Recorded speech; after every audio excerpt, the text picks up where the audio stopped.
Yo guys, Theo here, Uncommon Sense, here on the third day of my 1 week fast. Currently over 65 hours fasted and walking bare feet in the grass, doing some grounding, which you should probably do too. Like, think about it. When was the last time you walked bare feet in the grass? Like, just go out and do it. So I did get my blood work results that I did right before this fast. I got them right after recording yesterday's video, so I'm gonna talk a little bit more about that later here. But first, some fasting updates. What was yesterday like? How has today been like? What's my weight and such? So yesterday I did what I told you I was gonna do. I went and trained in an outside gym, 1-set training to stimulate the muscle without breaking it down, telling the body, please hold on to this muscle if you can, take protein from other sources if possible. Yeah, and I had my coaching calls, very happy to get in a lot of them yesterday, as you know, I've never fasted for this long before, so I never know what my energy and motivation will be like. So, but yesterday it was good. With the ones that had time, I took the chance to have little longer calls, because I'm fasting and I'm on vacation from my gym job, so I had the time, and it's just good get to know each other more on a personal level. And yeah, I did talk to a lot of people yesterday. Like, I read your comments, I appreciate them very much. I got tons of messages sent to me, like both with input on my blood work, which was very helpful, and just nice words of encouragement, but like very detailed, not compliments I would say, but people expressing appreciation and telling me things like my videos has helped them through hard times and stuff. And I appreciate it so much. I have no idea. I've been saying it in recent videos, but it's true. Like, the reason I got into all of this is that I managed to turn my life around in a very big, important, significant way. Very happy with what I've achieved, and I just want to spread it to other people. So totally appreciate that. Well, later in the day, I went to the choir rehearsal. It was outside in a park. There were lots of people in the park, and we were in this kind of echo chamber thing, so it's like decent acoustics but still outside, and of course I got very scared and afraid and were upset seeing so many people just hanging out freely in the parks, being close to each other, hugging each other, not wearing masks, like they don't know what health is about.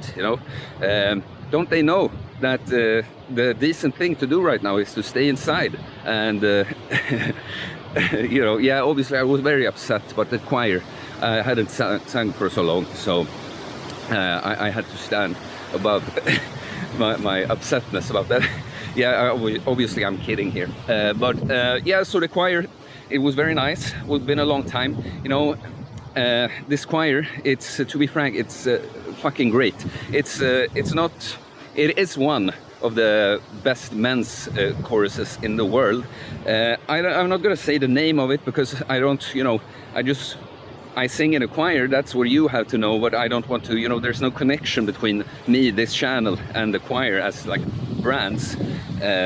Yeah, so, but what if you know the choir, you can take a guess in the comments, But yeah, so it was very fun singing ringing chords again. I did record some things, but like right now, it was quite windy, so unfortunately the quality of the videos don't just cut, I can't put it here. I would like to show off my singing ability, especially in choir, because that's what I do most. I can sing solo, of course, but ringing chords is my thing, so at some point I'm gonna have to show that off to you in some way.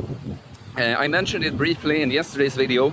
An unexpected benefit of fasting is actually that it's really good for the voice. Maybe you can hear it even now. My voice is just very clear and crisp, and I remember back in the day when like you rehearse and then you get a quick break to eat something. You go run out to Burger King or McDonald's or something, buy a burger with fries and a sugary soda, and then your voice is just shit, But yeah, I have several singing followers who have confirmed this to me, that yeah, it's awesome for the voice. Yeah, so I hang out with the guys for a bit there in the park, and then I actually went and met up some other friends who just happened to be like hanging out outside around my neighborhood.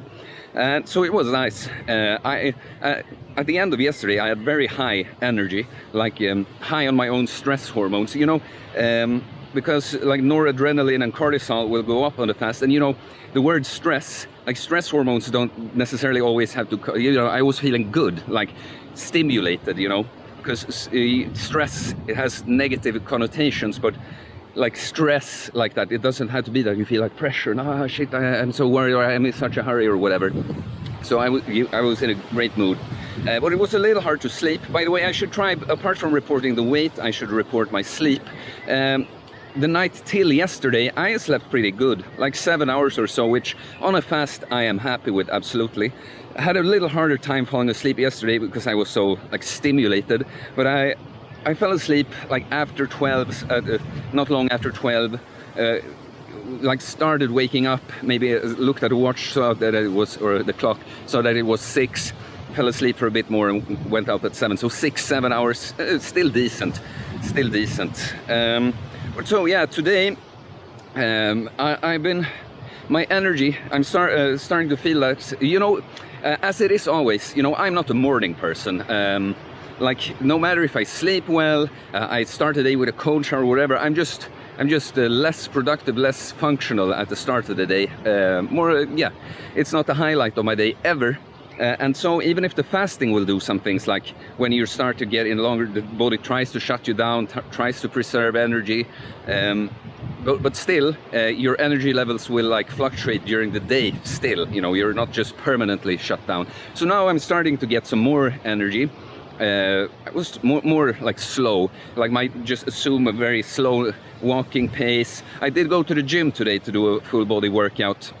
I'm not gonna, you know, I just do one set per body part, like 8 to 10 sets. I mean, I could go into it in some other video, but this one is gonna be too long. Yeah, and, you know, you're just it's all right doing the exercises, but you're so lazy with everything, like just putting the weights on the bar and stuff. That's, you're like bored with, don't want to do it. And I did a sauna and cold showers after that. The sauna was not turned up to very high, which was pretty good now. It can be a little exhausting on a fast when it's super hot. So I prefer to have it a little cooler on the fast, so so you can just sit for a little longer, you know. And then, yeah, then I walked home and now I'm here recording the video. So yeah, the weight, I mean, my morning weight yesterday was 79.3, it was 81.0 the day before, and today, this morning, it was, drum roll, 79.3 again. So do you think that I lost 0 weight eating nothing yesterday and walking at least 20,000 steps and doing a little full body workout? Well, obviously not, but so this is a good time to talk about weight and the scale, because a lot of people that I've coached or trained, especially women, obsess about the scale, you know, and it's not a perfect tool, but a useful tool if you do it in the right way. The scale, what you're supposed to use it for is watching the trend, you know, like our weights can fluctuate for many reasons, like, you know, depending on how much food you have here, how much water you're holding, how your level of hydration, yeah, well, mainly this, of course, but so when I weighed myself yesterday, you know, waking up, I felt kind of dehydrated. I had been in the sauna in the evening. I don't remember, maybe I didn't hydrate enough afterwards. Yeah, and so also another thing, most scales aren't like super accurate. Like mine, when I stand on it, it will not fluctuate by 1 hecto when it's trying to find like the right number. Hecto is 1/10 of a kilo for Americans. It moves like 4 hectos, you know, so it's not accurate to the hecto. So you know, probably I just was holding more water this morning, and you know, the actual number we don't know because we don't care. We're watching the trend, right? But so yeah. Can you see, it's nothing, it's literally impossible that I didn't lose weight. Walking 20,000 steps, training, not eating for a whole day, it's literally impossible. So just a quick little, you know, lesson about the scale. Like, don't worry, if you even if you fast and you like see no difference, or if you're on a deficit and you seem to have gained weight the next day, you can never think about comparing yesterday to today. You know, it's about the trend. At least a week, that's when, you know, seeing if the trend is up or down at that point is starting to get interesting. But so, I'm just gonna take a little break here, see if there was anything more I wanted to say before the blood work. I think that was everything. So let's talk about the blood work. Yes, my testosterone was indeed too high according to the reference ranges, but I'll get to that. Just want to say, I'll put the blood work up here. and I already got some great input. I'm going to share some of it with you, but if you have any input, like, please let me know in the comments. I'm still learning about all of this, and yeah, so I did make a little mistake because I'm far from an expert at this. You know, I'm a very practical guy. I tend to focus more on reality, what actually goes on, what do you look like, what do you feel like, what's your lifestyle like, over numbers, but it can still be very useful, not the least, you know, about other people. When you can't like experience what they're experiencing, you can actually have something to you know, a reference point. But anyway, so a mistake I did with the things I do know about that I wanted in a blood test when I was comparing them. The one I picked, I kind of assumed, I forgot to look closely on the testosterone section. It's only total testosterone. It's also interesting to know what your free testosterone is and your SHBG, sex hormone binding globulin, which, you know, if you have a lot of testosterone, it doesn't matter if your SHBG is very high, because it will bind it up. But as a natural, someone who's not experimenting with exogenous hormones and performance enhancing drugs, from what I can tell when I do research, it's very unlikely that you know, that if I have a good high total testosterone, it's just not very likely that my free is going to be too low. But okay, so the takeaways from this test was mainly, it said that my lipids, like fats, you know, cholesterol and stuff, that some of them were slightly above the reference range, but my triglycerides were low, so I don't think that's an issue. And, you know, listen to the doctor, of course, but I'm not sure that these reference ranges are good for, there's some kind of average, you know, and I'm just not the average person, you know, when it comes to health. But anyways, I'll get to, so I'll read a follower's message to me that's more insightful on that. Yeah, that and my testosterone was too high. So it was 894 nanograms per deciliter. That's not the unit I got it in my test. I think it was 31 nanomoles per liter. So that's an annoying thing with blood work. Different countries and just labs use different, like, yeah, you see what I'm saying.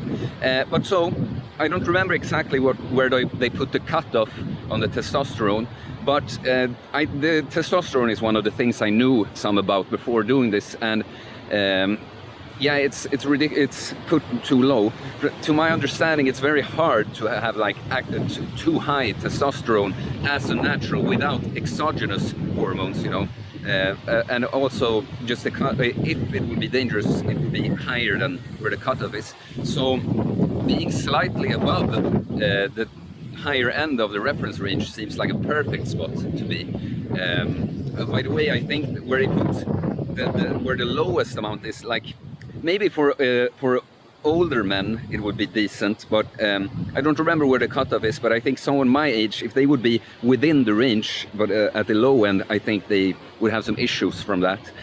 But yeah, so the reason I did this blog, you know, it can be interesting to just compare the result. I want to learn more about it, and where, you know, where's a better place to start with yourself, so you actually see some things and maybe get an idea what to look into. But it will be interesting to compare before and after the fast. They are expensive, by the way, so I should really start asking you guys to support me on a Patreon or something. Let me know if you would do that if I put up a Patreon. But I did, my main interest with this test was testosterone, actually, because it's a little hard to tell about my.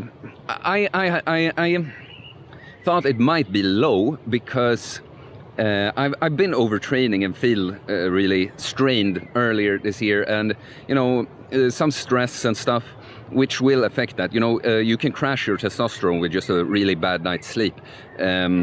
And you know, I have one way of going is your libido, your sex drive, and you know, I have one.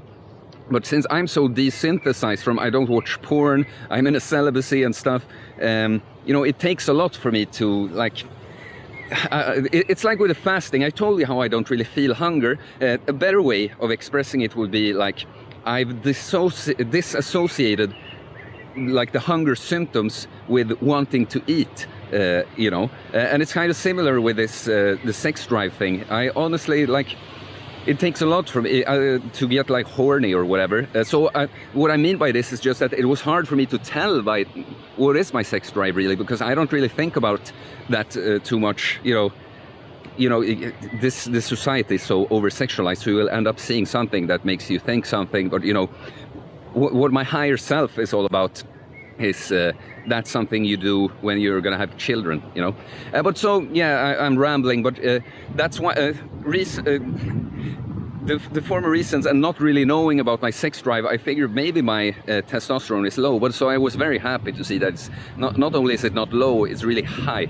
And I was not super worried about it or anything. I can obviously build muscle and strength, and yeah, that's a good indicator of testosterone being good, But so, okay, I'm just gonna take a little break to take out my phone and read a message a follower sent to me about my blood work. That's more insightful than what I've said here. Okay, so he said, "Hello, Theo. Your results are amazing. It's always good to remember that lab references are a range data taken from a sick population, quote unquote, meaning not even near the best health shape possible, and we conform with those mediocre numbers. Let's put it like that. And also Big Pharma has its agenda going on as well, to make you take cholesterol reducing pills, for example, parentheses.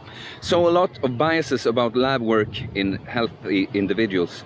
With that said, your LDL cholesterol is amazing, means you eat closer to the natural human diet than most people, means you eat good saturated fats. I know you know that, parentheses. Never mind that any doctor tells you to worry about that. We're programmed in medical school to make people sick while we truly believe we're helping. Testosterone are high, and they will probably go higher over time, like the LDL, and that's great for you. The vitamin D is hard to make it go up naturally, especially in the north. But then again, if we supplement, we have to remember that the supplement is synthetic and will raise your number. But I really wonder if the synthetic version actually gives us the health benefits, It does raise the serum vitamin D, but I wonder if our body actually benefits from it. The vitamin D made from actual sun is so much more bioavailable, it's crazy. Next time, also have the insulin marker tested. I guess it wasn't tested this time, but it's the first marker of insulin sensitivity that alters in our body. After that is HbA1c, and only then glucose.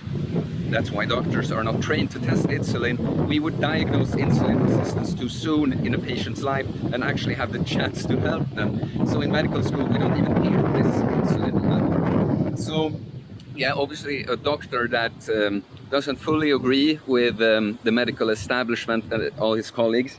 I leave up to you to draw your own conclusion about that, but I think it was really helpful, good input. Thanks, man. The same guy, by the way, he told me he was, as he wrote this, he was 39 hours into the 1 week fast, doing it with us. And I know that he's 5 hours behind me, about 5 hours behind me. Yeah, no, but I am... The messages I got kind of confirmed the little things I said about my blood work there at the start. And yeah, I guess that's all to it then for today's video. Not much more planned today. I'm gonna chill in the sun for a bit. Might meet up with someone, might play some poker, online poker by myself or with somebody that does it. And yeah, not much more for today. One final thing I must mention is that I'm currently on a nootropic. If you don't know what that is, it's kind of a cognitive enhancer, a pill that you take to increase your focus and concentration, and usually without caffeine. Some come with caffeine, but the point is often that you want to be able to increase your focus and concentration without being, all stimmed up, and you can be able to use them later in the day without getting issues with sleep. And of course, you can always just combine it with caffeine, like drink coffee or something, if you want to.